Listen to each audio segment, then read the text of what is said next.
fellow Movie Crusaders, and welcome to our latest episode of the Weekly Crusaders. My name is Sean Waskrug. With me, as always, is Brian Michaels.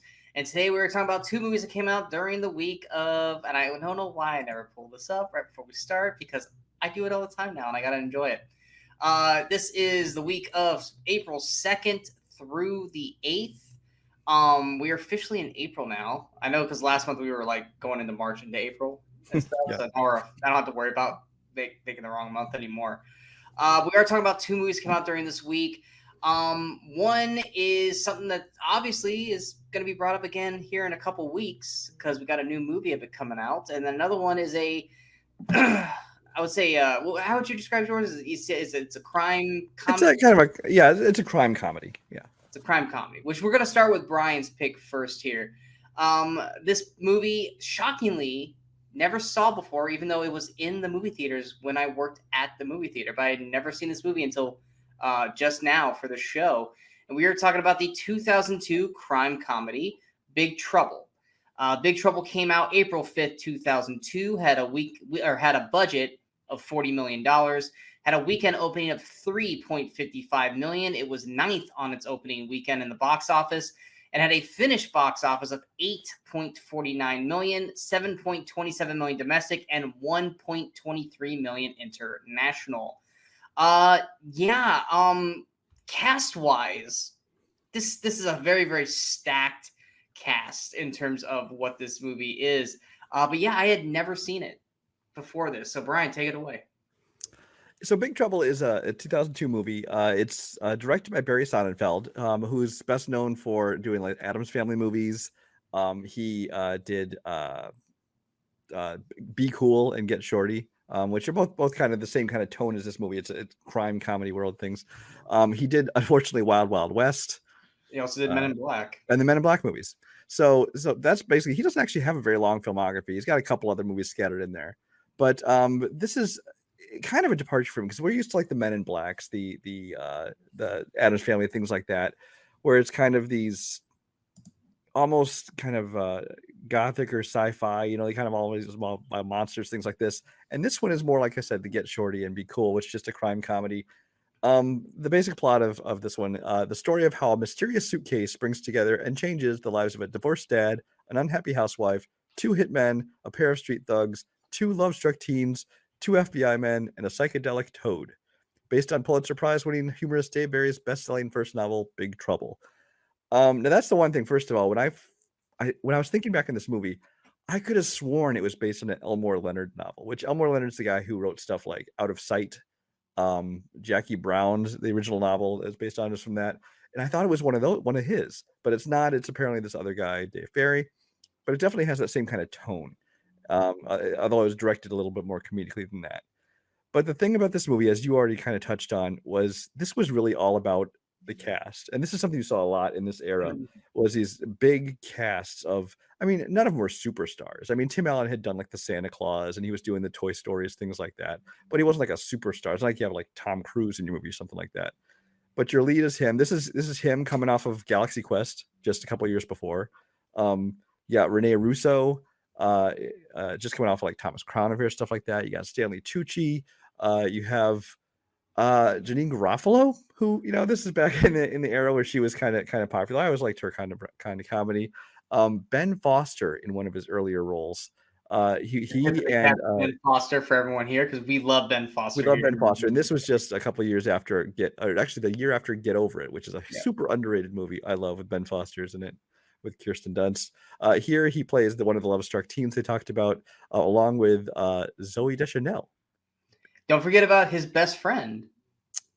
And the best friend, which one? I'm blanking on his name. He was in Road Trip and the new guy. Oh, DJ Qualls. DJ Qualls. Yeah. Thank you. Oh yeah, they're playing the squirt gun game. Yeah, where they're gonna get squirted. Yeah. But that's just it. There's a lot of people who are in small roles in this movie who are recognizable. It's also Tom Sizemore, who just passed away. This is Johnny Knoxville. Johnny Knoxville in one of his first major non-Jackass roles. Yeah. When did the first Jackass come out? Was it just like the year No, before? Jackass, I think, was still a TV show at this time. Yeah, it wasn't a movie yet. Okay. Yeah, no, Jackass was out. That's the only reason why he would have gotten this gig, was because of Jackass. But He had not done a Jackass movie. It was just the show Jackass at this time. But also Jason Lee, Heavy D, the rapper, Dennis Farina, Stanley Tucci, I already mentioned. Patrick Warburton is in this movie.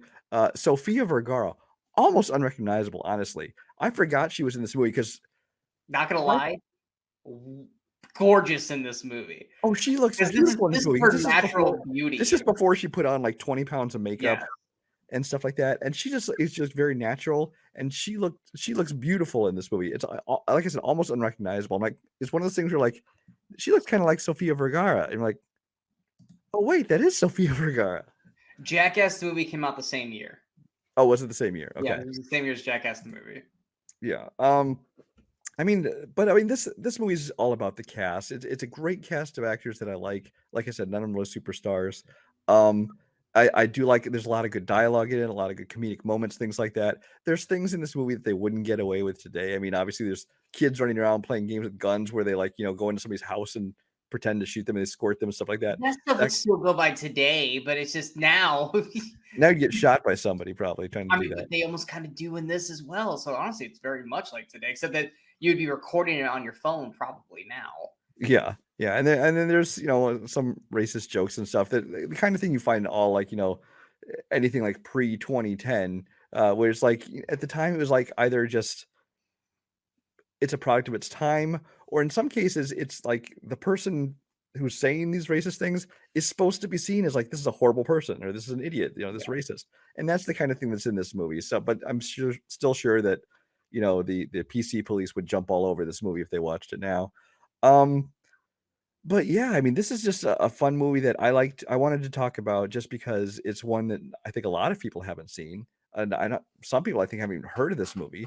And it's one of those kind of, obviously, because you made what, like $8 million total worldwide or something like that? Yeah, 8.5. Yeah. So nobody saw this movie in theaters, apparently, except for me. But I just think it deserves to be seen because it's actually quite a bit of fun.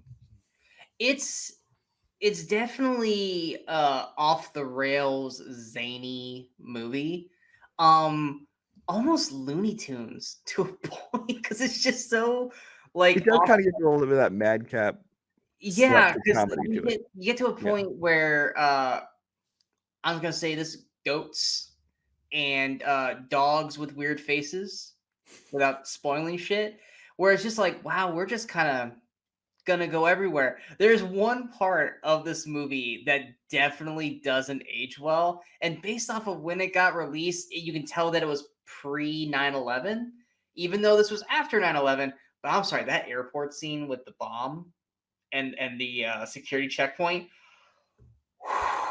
The movie came out in 2002, but obviously was filmed much earlier because there's no way that was gonna fly. I'm watching that scene, I'm like, oh, this is bad. This is really, really bad. Like, everyone here is fucking fired. It's like, God damn, that was the only of everything in this movie. That was the one scene that really was like, this doesn't age well at all. It kind of makes me wonder. I was going to look into it, but it kind of makes me wonder if this is one of those films that was supposed to come out in like 2001 and they pushed back because like we need to get a little bit of distance, but it clearly wasn't enough. But honestly, there's one joke that was happening in this movie that I thought was gonna have. I mean, it kind of has a resolution, but I thought it was going to have an actual resolution, and it never did. And I'll touch. It remind me before we're done talking about it, because I'm not gonna bring it up yet. So I just found it here. It was filmed in July to October of 2000. Originally scheduled to be released on September 21st, 2001, with a strong advertising push. Then after September 11th attacks, which made the film's comedic smuggling of a nuclear device onto an airplane unpalatable. Consequently, the film was pushed back to April 2002, and the promotion campaign was toned down almost to the point of abandonment. There you go. Then just reshoot the damn scene because it was horrible. I think this is the kind of movie that like it's not really worth reshooting. We're essentially just going to release it on video, but we'll give it a quick 2-week. Yeah, it's a pretty bad scene. It's a really bad scene. Outside of that ridiculous scene, I remember like, because I said I did not see this movie, which is weird because with this cast. Now, granted, like you said, in 2002, this cast is a relative bunch of like people that are like, TV popular but not movie popular. But by today's standards, this is a really awesome cast. Yeah. In 2022, this is not an awesome cast. This is just like Tim Allen and I guess Janine Garofalo. And then if you watch Jackass, you know Johnny Knoxville, and then the rest of the cast, you're like, oh yeah, it's that guy from that. Well, honestly, movie. this is the height of Tim Allen's career. Because like I get that, but everyone knows Tim Allen. Tim Allen, yes, but I'm talking about like Patrick Warburton and everyone else in this movie. Like it's a lot of this is actually why I like ensemble comedies like this or ensemble movies, because there's all these essentially character actors or supporting actors, and these people who aren't big superstars. They're the kind of actors I tend to enjoy the most, and to see them all get together and just make a movie where it's not like all about one person. That's the kind of thing I really like. Yeah, there was. So like by today's standards, if I had known that this movie was coming out, I'd be like, oh yeah, well I'm definitely gonna check this out. I gotta see all these people. But yeah, in 2002, I definitely wouldn't have.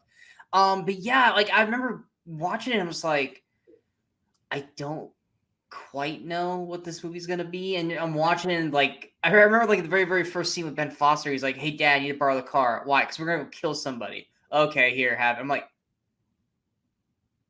what? Is he being serious? And then you find out that it is a game kind of thing. Yeah. Which I was like, okay. I was like, what the fuck is this movie? I'm sorry, my son squirted your daughter. Wait, what? I love that. Also, just the incredibly uncomfortable scene with Stanley Tucci licking Sofia Vergara's toes.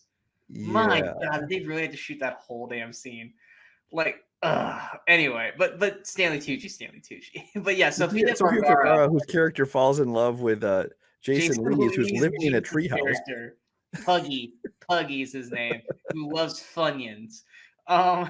Jason Lee's just basically playing Jason Lee without like all the extra dialogue that he usually gets in all the Kevin Smith movies. Yeah. But yeah, Sofia Vergara looks gorgeous in this movie. Not that she looks ugly now. She's still a beautiful woman, but like she just looks a little more naturally beautiful in this movie than she does like in Modern Family. Now she just slathers on the makeup. Yeah, but I mean, she's still incredibly beautiful, but definitely not like this.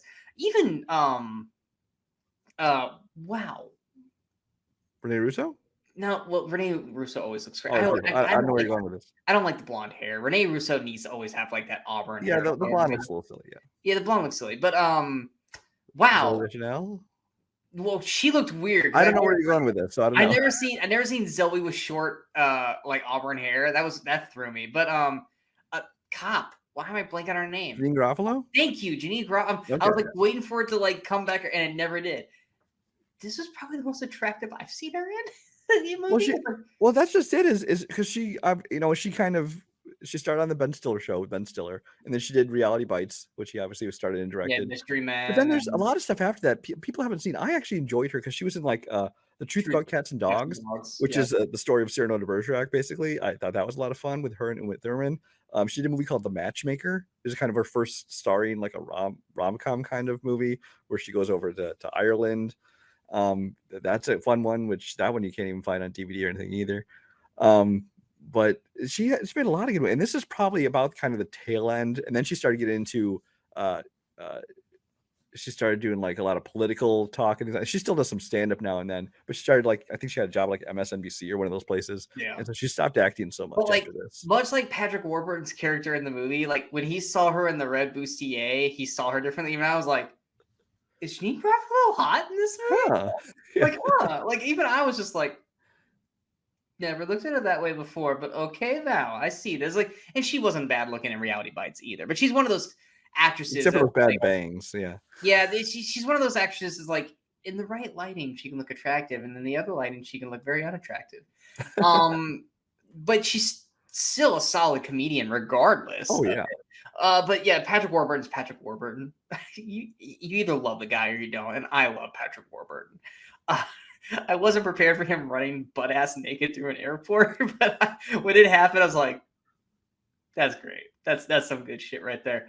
But yeah, this movie is just kind of wacky and zany, and the problem that I think I have with it that they could have done better, but that obviously it's not, and it apparently wasn't important enough to the plot, is that they have so many like subplots of all these characters doing things, and they once it just gets into the cusp of what the main thing is, they kind of abandon it all. And much like kind of like Cocaine Bear, which with Cocaine Bear, we just wanted to see the fucking bear. But like the first 40 minutes is like, here's this subplot for these characters. Here's this subplot for these characters. Here's everything you know about these characters. But as soon as the bear shows up, it doesn't fucking matter anymore. And it's like, but with Big Trouble, I was kind of like, I kind of want to know a little bit more. I kind of want to kind of live in these guys' worlds a little bit more because they're all actors that I care about and I see some story here, but we're just going to abandon it. And I was like, if this was made today, it'd make a great, like, a Netflix show or something. Oh yeah, if they gave this like a 10-episode arc and each episode was like a little bit about here's this character, kind of like they did with like the Orange is the New Black formula, where each episode was going to have the main central story, but the B plot was going to be like the story about this inmate and how their life was. If they had done that with this, that would have been great. But yeah, like it's weird, but I didn't hate it. It was fine. What I kind of, in the joke that I was talking about that I really kind of was hoping we were going to get an endpoint to, and even though we did, it wasn't the endpoint that I wanted, was you had the hitman played by Dennis, is it Farina, and I don't know who the other guy is. He's a character actor. I've seen him, but I don't know his name. They keep waiting in this car and they keep getting this radio host. I'm guessing he's a Miami Hurricane radio host because he keeps talking about the fucking Florida Gators, which they're in Miami. Florida's in Gainesville. Why they're talking about fucking Florida, the Florida Gators, I have no idea. If it's Miami, they would be talking about Florida State Seminoles because that's their rival and not Miami. But I digress. They keep listening to this radio host, which why they're not just switching the channel, I don't know. But they're annoyed by this radio host because he keeps doing the line, every time the Florida Gators lose, they're never calling. They're just quiet. And then all these Gator fans keep calling, and it's just go on and go on. But the whole point of the hitman is that they don't like it in Miami. It's weird to them. They just want to kill somebody. And so I kept thinking that eventually they were going to snap and just kill the radio host guy that they were being annoyed with the whole movie. And I was like, eventually they're just going to go, look, we're killing somebody before we leave. And then they hear the radio again. Like, there's our mark. See, I didn't even notice that or think about that storyline. It doesn't surprise me you'd focus on the sports broadcaster thing. But yeah, that's the kind of thing that, if this had been like a 10-episode series, you have an episode about them and it could be end like that. See, here's the thing: is like I would want them to have just walked into the radio show host, and then you would have found that it would have been some actor that we actually knew saying that, and they just walk in and blow them away, kind of like Pulp Fiction style. Or where it did actually end was where they're on the plane with a bunch of Gator fans, and you find out that the radio host is actually on the plane, and you hear him go, "Yeah, well, whenever you guys are all losing, you guys don't say anything about it," and then you just watch them go and shoot the guy, and all the Gator fans are like, yeah, like, it's okay, you killed him, we fucking hate that guy. I'm like, that would have been funny. It's like, you've been building this joke up the whole movie and you didn't do anything with it. That was such a side thing though. Yeah, no, it wasn't a side thing. It took up so much time of these characters. It wasn't a side thing. It was literally a main plot point for these two characters. I think that would have been great. I would have loved that moment, but I didn't get it. But yeah, Big Trouble was it was fine. I mean, I think it just needed a little more with the characters. But I mean, the characters that were along for the ride, I enjoyed it. I still probably the biggest laughs that I had were Warburton when they hit the goat and he just goes, "Was that a goat?" And I remember that from the trailer because I was like, as soon as he said that, my brain went memory. I remember hearing him say that about a movie before, but I couldn't remember what the movie was.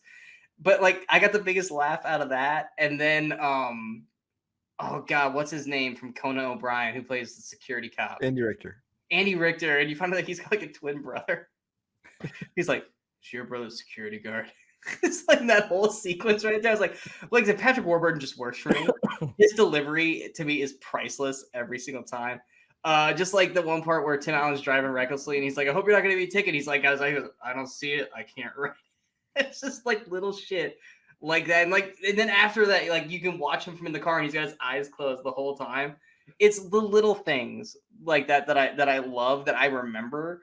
But yeah, it's just there were so many different things, different characters that I was like, I want to know more. And here's the stupid part of me. I didn't realize what was inside the thing until they told me. The whole time they're talking about it, I'm like, I still have no idea what the fuck this thing is. And then once they realize what it is, I'm like, oh shit, how the fuck did I not figure that out? Like, I didn't. My brain was just like, I still have no idea what the hell is in this fucking thing until they said what it was. And I felt dumb. I really felt dumb. I was like, of course it is. Why did I not think of that right from the get-go? Probably because I haven't watched 24 in a long time, or my brain would have immediately went to that. But yeah, that airport scene though, that was oof. That was rough. Yeah, I can see why they wanted to push back the movie after that. Yeah, it was yikes. Anything else you want to add for Big Trouble? No, that pretty much covered it. I think anybody out there, if you haven't seen it, it's worth checking out. Yeah. All right, we're going over to my movie now. This is a movie.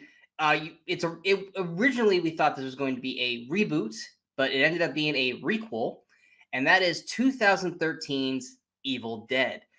Evil Dead came out April 5th, 2001, had a budget of 2013, my bad. April 5th, 2013, had a budget of $17 million, had a weekend opening of $25.78 million. It was number one its opening weekend, its only week at the number one spot. Had a finished box office of $97.54 million, $54.24 million domestic, and $43.30 million international. I really, really enjoy the Evil Dead franchise. But here's the thing with me: it's like I wasn't introduced to the Evil Dead until Army of Darkness, probably because obviously my age. So I knew the zany silliness before I knew the seriousness of it, because the first Evil Dead obviously is the more serious one, and the second one is basically a reboot but with funny.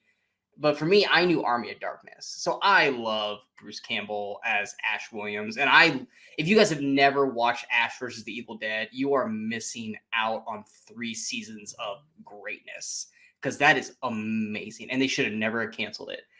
But when they announced Evil Dead was basically getting rebooted, at first I was like, we're going serious with it? I don't know how this is going to work without an Ash-like character. And I knew who Jane, Levy was, because I watched Suburgatory, which is like the only thing she was in prior to this.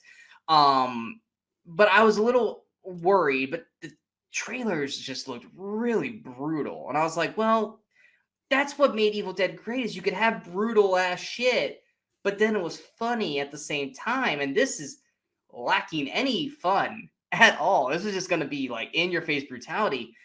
But God damn it, if it's not just fucking like really, really good. And the same thing, because it breathed a new kind of life into the Evil Dead franchise. And then you found out in a post-credit scene that Ash shows up and says groovy, which it's not really any connective tissue to this thing. So you can really I think it was just a little fun thing to put at the end. I don't think I don't even think it was trying to imply they were in the same world. Yeah. Yeah, we can call it a requel or we want. It's a fucking reboot. Like they were, and it did well. But then right after this, they were like, "Hey, we're gonna actually bring Ash back. We're gonna do Ash vs. the Evil Dead." And then by doing that, it kind of collectively killed this new version of Evil Dead, which sucks in a way. But then it was also kind of one of those things like the way this ended, I didn't really know how they were going to continue it in a way. But Ash vs. Evil Dead was so good, I wasn't heartbroken over it. But we are getting a new reboot, basically, or at least as we know, it's a reboot. With Evil Dead Rises here in 2 weeks, which I'm excited for. And it looks like it's more on par with what this version of Evil Dead is, which is not really funny or comedic. It's more about the brutal horror of it all, with some maybe uneasy comedical moments, but it is all about the brutality of this. Now, I really, really enjoyed this film. I saw Brian's Letterboxd. I think he thought it was fine, but not great. But I'm going to slide it back over to Brian real quick about Evil Dead. Well, here's the thing: is I went back and I looked at my Letterboxd, and when I first saw this movie, I gave it a pretty, not a negative rating, but like a 3-star. My original rating was 2.5. Oh, really? Which I don't remember giving it that. I was a mistake. Hold on, pause. That right there, I'm calling you out on, because how many times have you ridiculed my review of a score or something. I go, I honestly don't even remember giving it that score. You're like, no, you gave it this, you gave it but this. mine can be off like a half star. You'll like say you'll like have something like 5 stars, like, oh, it should be a 2. You know, that's a big difference. But I did not give Kung Pao regardless, 5 I think stars. Shut up. you know what I think it was at the time. I think I saw the movie, and at the time, people were just raving about this as like the best horror movie that had been made in the past, like 30 years or something like that. And I saw the movie. I wonder if my view of it was tainted by that, because it wasn't. I mean, it was. I do enjoy the movie, but it's not nothing groundbreaking, things like that. And then I think the last time I watched it was like in late 2015, a couple years after it came out. It's just like 8 years ago was the last time I watched this movie. And I only gave it like 3 stars. And so I thought I remembered liking it more than that. So I watched it now, and I do very much like this movie. It's not perfect. There's I don't love everything about it, but for what it is and for what it's trying to be, I thought it was excellent. I mean, because it is abandoning the comedic concept or approach to it. Because like you, now see, I had heard of Evil Dead and Evil Dead 2, but the first one I ever actually saw was Army of Darkness. And actually, Army of Darkness was the first bootleg movie I ever got, because I had I think I had a mail away for it somewhere. You got a VHS Having copy Army of of it. Darkness be a bootleg film is literally the most Evil Dead of just anything. Like that's Well, and it such is an Evil Dead thing. because I got this a hold of this VHS, 5th generation copy of this movie, Army of Darkness, and it was like a work print version, because this is like I want to say 6 months plus before the movie came out in theaters. So it was like within a year before it came out in theaters, and I saw this movie, and I'm like, and of course I thought, oh, it's kind of fun, but I don't know, whatever. Of course, then when I saw it, not on a 5th generation VHS copy, I enjoyed it a lot more.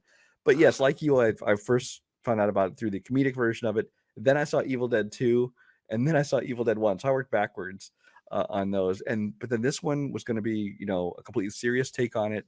And like you said, it is absolutely brutal, especially getting that third act. And from what I hear, it's like the most blood ever used on a movie set before, or something like that. There are scenes that, like, to this day, from the first time seeing it, like, granted, obviously they're fresh in my mind now because I watched it like 2 days ago, but there were scenes that I remember, like the box cutter tongue. When I remember it's one of those things where you're watching a horror movie and you're like, okay, cool, but then when all of a sudden it does something that surprises you, and you kind of do that, like, damn. And that's what that scene was like. You see the box cutter, you're like, okay, and then she does that, you're just like, okay, we've jumped some levels. Like, fuck. All right. And then everything after that, you're just like, fuck. It's like, I want to say, honestly, probably until I saw Terrifier 2, this might have had some of the most brutal, gore yeah, stuff I I've seen. would say this and Terrifier 2 are probably two of the most brutal films until we see Evil Dead Rises. There's so many things in this movie that you're just like, fuck, man. Like, how much can the body take? I mean, it's no like, fuck, what the fuck's the Terrifier's clown name? Art. It's not like Art coming in with fucking salt and pouring it on the wound. But bleach, yeah. God, it's pretty damn close. Well, like, especially there's a lot of obviously a lot of scenes in this movie. But the one that gets me is Eric. I believe is his name. Is the guy with the glasses, the long hair? Yes, the douchebag who starts it. Who's like, I'm just gonna keep on. Well, first of all, he breaks out this book, and everything on it says, don't read it, don't speak it aloud, don't whatever. And of course, what does he do? He sits there. Not only does he look through the book and do it, but he sits there and reads everything out loud. Like, he also like starts like to sketch the fucking thing. It's like, dude, like, and in all honesty, like, in terms of like the movie, he gets the most shit done to him. And it's like, you fucking deserved it, you jackass. First he gets like stabbed, and then he gets like poked in the face with a needle like 20 times or something like that. Then he gets the nail gun. Then he gets like the crowbar in the hand. Is he the one who gets his hand like split open? Is that? Yeah, see, because she like comes at him with a crowbar, and he puts his hands up, and it like comes right through here and like basically splits his hand open. Then like the final death blow is that he gets stabbed with the same box cutter right here. So he gets like literally the most abuse done to him. But honestly, you deserved it, man. This whole thing happened. What gets me is like, there's the one scene like after they're trying to escape and stuff, and they're like down in like below the like the house basement or whatever, like the water with it's got all the dead things in it. Like even if he survived his wounds, he is so infected with things from that water. He's dying. Everyone is infected beyond dead. belief in this movie because of just everything that he touched. The only one who could technically survive would be Mia, because her body basically got like cleansed clean when she got basically buried. But then that injury, she really has no way to stop that bleeding. She probably bled out and died before she got help. Well, here's my thing with that scene, and now I was going to talk about some stuff earlier in it, but the whole scene where like it's like the car has her arm pinned down, right?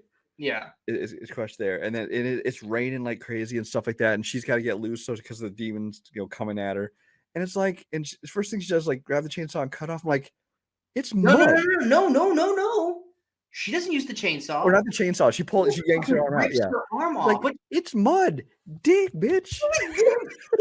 I was thinking that too. It's like, you can dig, but the thing is that her arm was pretty mangled already. So even but I'm sorry, like, and then you had to watch that whole thing, and it's like, and there's like, her ripping her arm off, and also there's the other girl who takes like the turkey carve or whatever and cuts her arm. Yeah, and there's that moment when it's dangling by like one tendon or something, and then it just drops. And that's the thing too, is like she's cutting into it, and she's not screaming, and then it's like 10 seconds into it, then she starts screaming. I was like, were you numb to that point? I think she'd probably just shock at that point. Yeah, probably. But it was just like, because like I don't get scared watching horror movies, but when I'm watching stuff like this, it's like I'm just kind of like oh my god, like it's not that I'm like terrified. It's like I don't really want to watch that, but I can't look away at the same time. I know it's gonna happen in 2 weeks with Evil Dead Rises. Like I already know it's gonna be just as fucking brutal. But that's the same way I am, because I don't get scared of horror movies, but there are times I'll be like, oh shit. Yeah, just like there's points where it's like I'm not nauseous, but I don't necessarily want to look at this. That's part of the reason why I hate watching torture porn movies, like the Saws and the Hostels. It's just like I don't want to watch that. Like I don't want to watch a dude have to cut his stomach intestines out in order to like find a fucking key. Somehow I liked it in this. I don't know why. But this is different. This is demons and shit. It's it's not like they're self-mutilating. I mean, they are, but it's not them. It's the demon taking. It's it's the oh wow, I'm blanking on what the Deadites. It's the Deadites doing it, not them. But like, just like the one scene with is it Jessica Lucas that plays like the nurse friend who basically carves her fucking face up, like that scene, and it's just like, oh, and she did it so quickly too. She wasn't in the bathroom that long, but yeah, like it was. You watch this movie and you know where it's going to go, because obviously Evil Dead. Eventually you're going to get to the raping tree, which is what I've always called that tree, is the rape tree. It was actually earlier in the story than I thought it was. Yeah. Well, yeah, because you have to. That's how it first gets into her. Yeah. Well, yeah, that's how it always gets into her, or into someone basically. Let's just make a movie called The Raping Tree. I mean, they probably have already. Is that a kid's book? No, it's a Giving Tree. Sorry, it's a Giving Tree, which this did give. Yeah. But it didn't give you what you wanted, much like an STD. The Raping Tree, coming soon. The Movie Crusaders. Oh man, we're horrible people. But yeah, I mean, the general plot is that this is like a family cabin, and they basically are bringing Mia there because she's a huge druggie, and they want to try to make her clean. And she's estranged there's like this whole subplot with like her brother, not necessarily abandoning them, but like their mother had cancer, and you have this whole thing, like he didn't show up for the mother before she died. I thought there was a little bit too much family history drama that I didn't need them to put in this movie. Luckily, they didn't lean into that too much. But I did kind of like the setting of like them bringing her to this cabin for this cold turkey things. It wasn't just the usual, hey, we're a bunch of kids going to party in a cabin. Exactly, much like the original. Something different. Yeah, and they're there for a reason.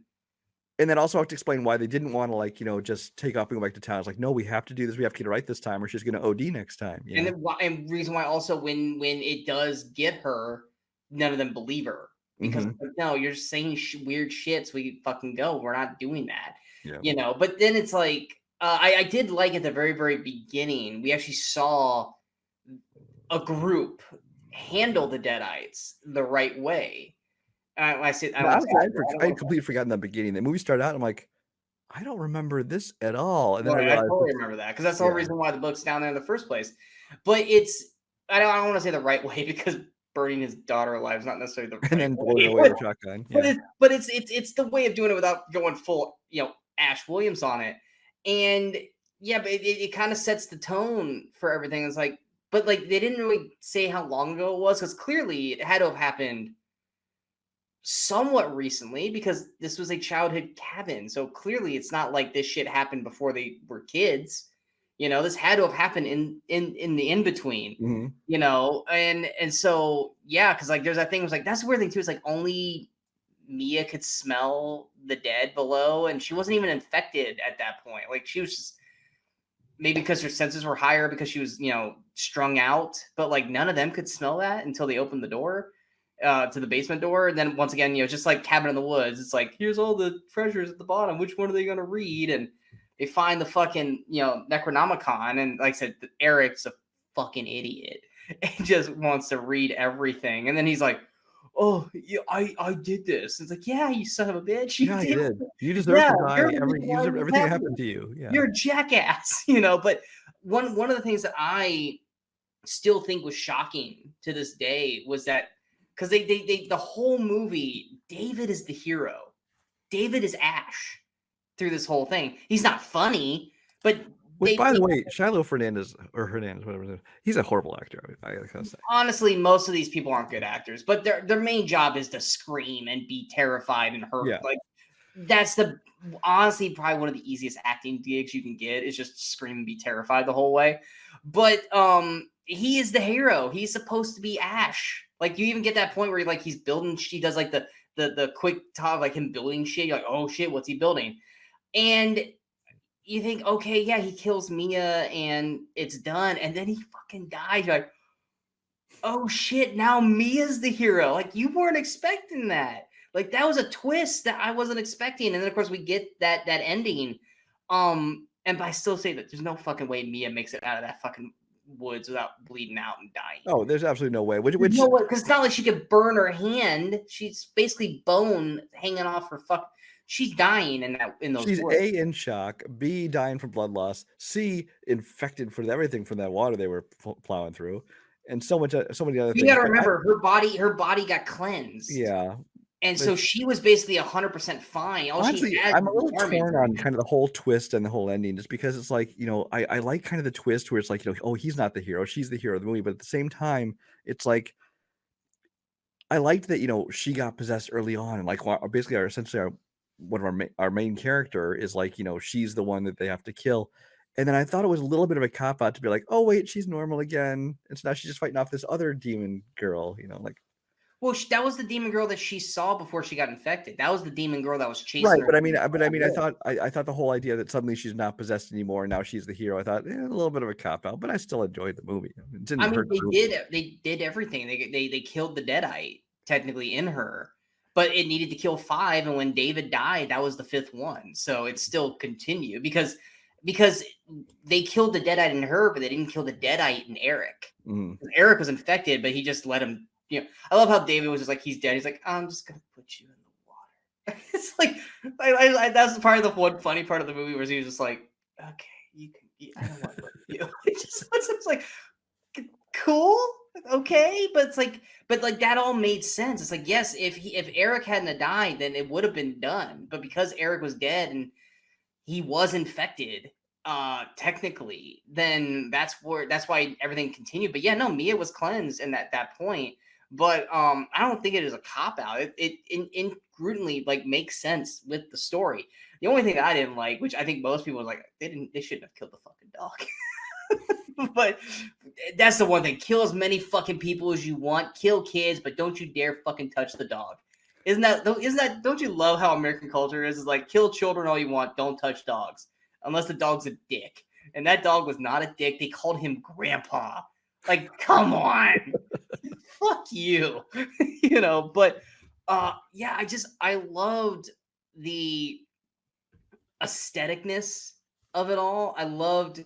I did. I agree. I love the style of it, and this is the guy who went on to do like Don't Breathe and some other things. I Yeah, really like. I think he's got a good knack for horror. But what I also liked about it is that it was his own thing, but it definitely kept a lot of the Raimi-isms, like especially some of the camera work as they zoomed in on things like that. It definitely had that Sam Raimi feel to it, so it didn't feel like just a completely new thing. It was still connected, but it which was not a complete copy. You know what I mean? which is why I'm super intrigued about what's going to be happening here in 2 weeks Hmm. because of it being an apartment building and stuff like that. I'm really interested in seeing how they're going to integrate this and how they're going to make that work. Because I remember, and I know you hate the fucking franchise, and I'm not trying to win you over on this. That was one of my biggest worries when was it the fourth one? It was the fourth or fifth Paranormal Activity. They were like, "Oh, we're going to fucking like Los Angeles, and it's gonna be like in an apartment complex in the hood and all this shit." I was like, how the fuck is that gonna work when everything is over here? But it made sense. Like Leprechaun in the Hood. And I remember I refused to watch it because I'm like, no, this is fucking stupid. There's no way it's gonna work. And then eventually, right before the last one came out, I was like, I'm gonna rewatch all these. Yes, I'll watch this one, and it actually was honestly one of the better ones. It was actually really good. It was really well done, and it made sense. So I'm open to the way this one works because in this one, this new one, I know we're talking about this and not Evil Dead anymore, but like it's a mother, and now you got like children and her sister. It's like this is a whole new dynamic for the Evil Dead, and I love that they're taking this franchise that was, basically horror comedy at its finest in a way with Ash and Sam Raimi, and now they're like making this like into like actual brutal horror. And in terms of and the whole like scariest movie in 30 years, I love that horror movies. That's the tentpole, the scariest movie in the last 30 years. That is what they always say. What is the 30-year tentpole? Is it they're all trying to say it's the scariest movie since The Exorcist? Because that's what everyone keeps saying. It's the scariest movie since Halloween. It's the scary movie since, and so the 70s. The 70s was 50 years ago, guys. It wasn't 30 years ago. It was 50.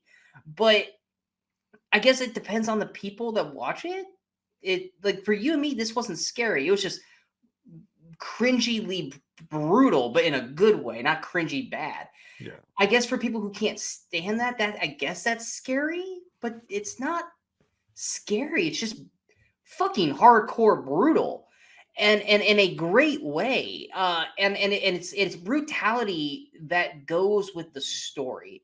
It's not brutality just to fucking be brutal.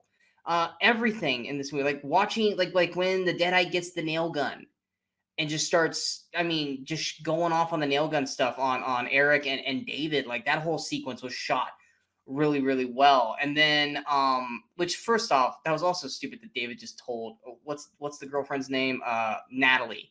It's like, Natalie, go in there and get some. Like, you guys have known that every time you guys have separated, one of you's died. Why would you now all of a sudden just separate again? But every individual, because it's not a huge kill count. It's 5. It's a 5 kill count, 6 if you count the dead at the end. So you have to make each kill memorable and brutal in their own way. And each way is shot differently. It's shot in a different kind. They're all in this little cabin, but each death feels memorable and unique to the next. And that's what makes Evil Dead work so great. Yeah, there's not a whole lot of plot, but Evil Dead doesn't necessarily need that plot because It's always been a simple story. exactly. It's they go to the woods, they read a book, this demon takes over one body and then tries to kill everyone in the house. Boom, that's Evil Dead. This is the classic. Like the first Evil Dead is the classic cabin in the woods movie that kind of just defined that trope that's gone on for years. Exactly. And this is just basically saying we're going to take that trope and we're going to not flip it on its head, but we're going to really go for it. And they succeeded in doing that. Now, is it going to be up there in the all-time ranks of horror films? No, because you're still going to, if I have to choose, if I'm going to watch, honestly, it's very high. It's not like top 5 or anything, but it's pretty high for me, honestly. It is pretty, in terms of remakes, this is one of the best remakes that they've ever made for a horror film. But if I have to choose between watching this and watching Sam Raimi's Evil Dead, I'm going to watch Sam Raimi's Evil Dead because I love Bruce Campbell's Ash. But in terms of like, for me, yeah. But if it depends on if I'm wanting to like have fun and just enjoy, then yes. But if I want to watch like a fucking horror film, then yeah, I'm gonna watch 2013's. And if Evil Dead Rises here in 2 weeks has even half of what this brought, it's gonna be success. And I think right now, word of mouth, I know you and I don't really pay attention to Rotten Tomato scores. It's a 96 right now. I was just now glancing while you're talking a minute ago about it. I was glancing at the Letterboxd, just a few people have seen like screenings and stuff of it, and they're all saying it's absolutely it leans way into just brutal carnage and all that kind of thing like that, and just being over the top. That's perfect for me. Perfect. Yeah, I am fully prepared because I know I'm gonna have to see this by myself. None of my friends or family are going to want to see this movie. Oh, come on up, I'll watch it with you. That's a big ass commute, dude. I'm not rich. I can't just fly up to where you are. But yeah, I know I'm gonna just be sitting and like part of me wonder, do I want to eat popcorn while watching this movie? Or if I do, I'm gonna have to scarf it down fucking quick before we get to like the insanity of it. Because I'm a guy who loves to watch just eat. I never have a problem eating it. I actually kind of enjoy eating while I'm watching carnage. I don't know. I usually am too, but Evil Dead is a whole other kind of monster. But yeah, I'm excited. I'm really am excited for this new one, and watching this again has actually, if anything, made it more exciting because I had to go back and rewatch this. Because the only thing I honestly going back, because I hadn't really watched it, I think probably around the same time you rewatched it, was like 2 years after it came out. There was two things I remembered, which was the box cutter tongue, because that's just that's buried in my brain forever. I'm never gonna get that scene out. And then her ripping her arm off to get out from under the truck. That was the only two things I remember from it, because those scenes are both just like, I'm gonna remember those scenes forever. Just like I'm gonna remember Art the Clown and the fucking salt. Like that's never gonna leave my brain. Never unsee that. Yeah, I'm never gonna unsee that. And so going back and rewatching this, I was like, fuck, this movie's so brutal, but I love the way they did it. I enjoyed the hell out of they did it. And if anything, I'm more excited to watch Evil Dead Rises. And I know there's a big community that love it, but there's a lot of a community that refuses to see this. And I hope Evil Dead Rises, because it's surrounding, it's starting to hit the summer months. I'm hoping that it has a good box office. It's just Rise, by the way. Because what's that? It's just Rise, not Rises. Oh, it's just Rise. Evil Dead Rise. Whatever. But I mean, you got Mario now. You've got Air's not going to be competition. There's a double feature. Mario and Evil Dead. What's that? There's a good double feature for you. Mario and Evil Dead. Yes, but you got Renfield next week. Pope's Exorcist. Why is April more of a horror month than October? What the fuck? Like, I'm sorry, but like, what you wait till October? I guarantee there's maybe one horror film that's probably gonna come out in October that none of us are gonna really want to see. All the horror movies are freaking April and March, technically, if you want to count Scream. But I'm trying to think of what comes out the week after Evil Dead, and part of me is like, I hope Evil Dead has legs, because we know in 2 weeks after that, Guardians comes out, and then no one's gonna be seeing Evil Dead anymore. The only major one I see listed the week after that is Little Mermaid. Oh, I'm sorry. Wait. That's wait. Look at the wrong month. Evil Dead comes out when? 2 weeks. It's 21st. 21st. Oh, there it is. It's hidden on me. Yeah, the next week is nothing major. And so then Guardians. The week after that. It's got 2 weeks, technically 3 if you want to count all the way to May 5th. It's got 3 weeks to get as much all it can out of its box office, because once Guardians comes, then you've got the summer movies, and then Evil Dead's gonna basically go straight to streaming. You're not going to really see much more of a budget out of it. So it's got 2 to 3 weeks to make as much money as it can to be profitable, so we can get more Evil Dead. And I hope we do. I really do, because I really like this franchise. And 2013 can show that you can remake this and it still be good. And Evil Dead Rise is going to be hopefully that as well. It's like you said, from word of mouth already. As long as the story is good with the brutality, because if the story sucks and the brutality is just kind of there's no point to it.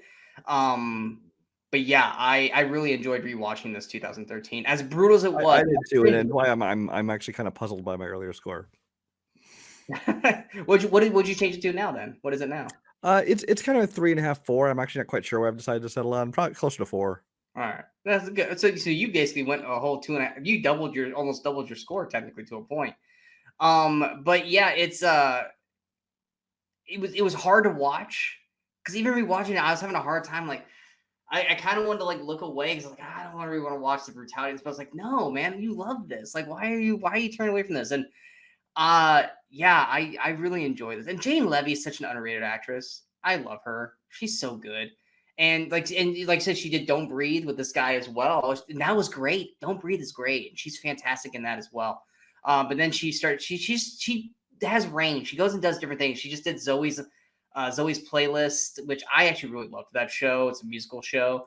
But then she goes and does this stuff. Like, I'm all for Jane Levy. But yeah, anything else you want to add for Evil Dead? Nope. All right. Well, we hope you guys enjoyed this episode of the Weekly Crusaders. If you guys did, go ahead and hit that like, share, and subscribe button to the channel so you guys stay up to date with all the latest videos pop up on the Movie Crusaders. And of course, we'll get to follow us on all the social media outlets you see below. Out right now, we have my review for Super Mario Brothers the movie and Air, as well as our episode of Cinemasochism, where we talk about the 1993 version of Super Mario Brothers. We apologize for making you guys have to watch that or revisit that horrible film. But next week, we've got another episode of Cinemasochism. What was your clue for that? It's a notoriously unhinged actor, more unhinged than you've ever seen him before. Oh, wait, I just remember. Now I remember what the movie is. Yes. I remember what the movie is now. Yeah, it'll be my first time watching that film, so it'll be interesting. Also, we will have a review for Renfield, and then we've got another episode of the Weekly Crusaders where, Brian, I remember you bringing this movie up when we were doing our holiday special last year, but I never got to watch it. How would you describe this film for next week for you? Oof.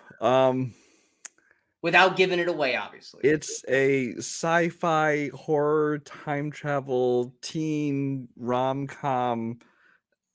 I don't even know how to describe it. So It's its own thing, and it's a ton of fun though. Basically, Brian went to Baskin Robbins and said, "I want one of everything," and then said, "Here's my movie." Yeah, I actually in my review of this movie, I talked about the blender mentality of it. So yeah, we'll get into that. And mine is a film that I think for my generation loved this movie when it came out, but it didn't really hit the box office numbers. So it's more of a cult hit for everybody. But I think anyone at my age, if I bring this movie up, they're all like, "Yeah, I love that movie." So I can't wait to rewatch this film because I love this movie so much. So those are our clues for next week. You guys have no idea what we're going to be talking about. And you know what? But what's funny is both our movies start with the same letter. I think it's the first time we ever did that. So that's something weird I just noticed as I was looking at it. But we hope you guys enjoyed this episode. Until next time, we are the Movie Crusaders. I'm Sean Waskrug. That's Brian Michaels. And in case we don't see you, go watch some movies and go have some fun.